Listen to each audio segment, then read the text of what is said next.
anak-anak lagi libur ya, sehingga untuk khusus anak-anak ini fleksibel saja Oke, juga sekolahnya. oke, Kalau mau ya silahkan diambil, kalau enggak juga tidak oke. apa-apa. Yang sangat signifikan dalam tata kelola MBG ini ya pada saat libur. Karena kebijakan itu kan harus ada tiga hal. Siapa sasaran, bagaimana mekanismenya, dan apa yang terjadi ketika konteksnya berubah. Baik, Ibu Dian, Eh, punten ini terkait dengan makan bergizi gratis ini kan tetap berjalan gitu ya Bu ya di selama libur sekolah. Pertimbangannya apa dan juga kemudian bagaimana kemudian skema penyaluran kepada siswa yang mungkin juga masih libur, tidak sekolah? Sebetulnya kan tadi sudah ada ya. Kenapa mesti diulang-ulang? Tadi kan sudah ada pernyataannya.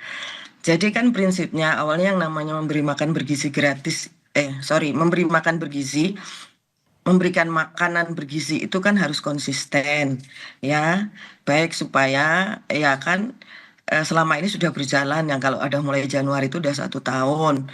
Lalu kami kan sebagai lembaga yang saat ini diserai tugas sebagai untuk menjaga makanan untuk menjaga gizi anak-anak. Jadi ya kita berpikir ya sudah tidak boleh putus-putus nih, harus terus konsisten kita berikan.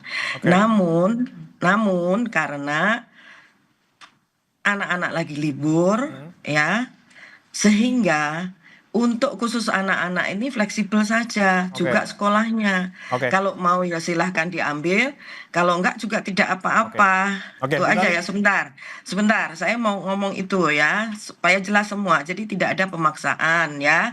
Tidak ada pemaksaan bahwa dan juga tidak ada kewajiban untuk anak-anak pergi ke sekolah. hmm, Yang kedua, yang diberikan terus adalah untuk B3, Buswi, Bumil, dan juga Ibu untuk anak-anak balita. Itu yang dilakukan oleh kader-kader memang yang selama ini sudah berjalan. Itu aja Mas baik, ya. baik, Bu Nani. Rasanya sudah jelas di situ Ya, ya. tapi Bu Nani ada yang bisa ingin kami konfirmasi juga Bu Nani. Ini kan tidak wajib, tapi kan tetap ada sekolah yang kemudian menyalurkan. Ada juga kemudian yang mungkin tidak bisa tersalurkan karena anaknya tidak ada di tempat.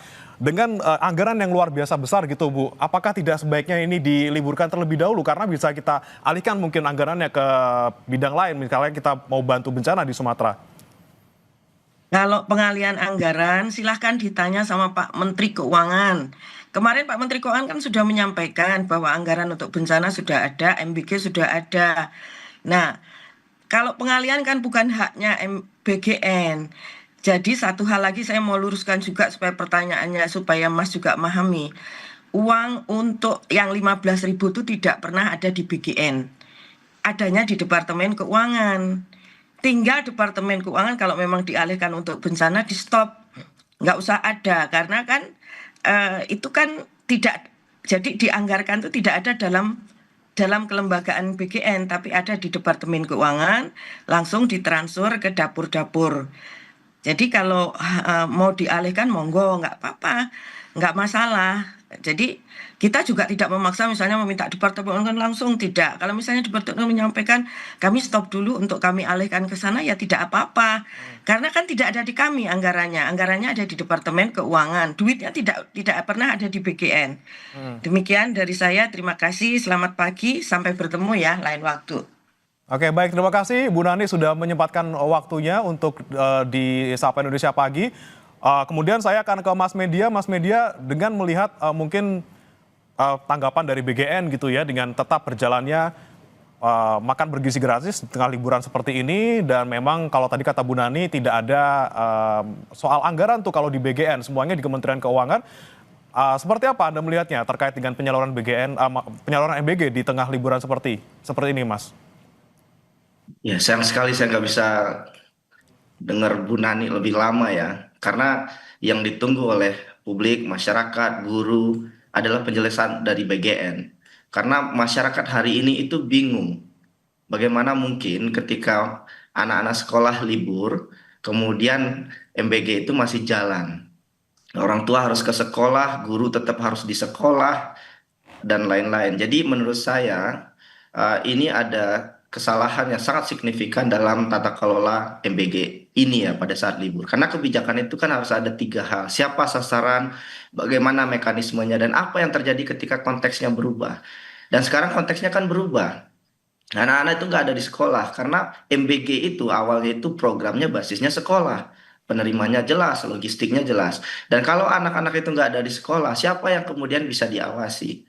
Kemudian saya tambahkan informasi ya kepada BGN, Bu Nani, saya nggak tidak mendengar bahwa tidak benar juga bahwa orang tua tidak dipaksa. Dalam banyak sekolah itu keluarga diminta untuk mengambil ke sekolah gitu. Dan akhirnya apa? Kalaupun tidak diambil ke sekolah ya, itu makanan hilang percuma. Dan sebagian sekolah akhirnya memberikan makanan-makanan itu kepada orang lain. Dan lantas akuntabilitas dari program ini seperti apa begitu. Jadi menurut saya ada banyak keganjilan-keganjilan dalam program MBG sekarang, khususnya pada saat sekolah ini ya. Jadi menurut saya kritik publik harus didengar oleh BGN. Karena sekarang kalau kita bicara soal siapa yang mengkritik, ini yang mengkritik hampir tadi juga sudah disampaikan ya, ada banyak masyarakat yang mengkritik hampir di semua daerah gitu. Artinya ada persoalan dalam tata kelola kebijakan ini, Mas. Jadi saya kira saatnya BGN mendengarlah begitu, Mas.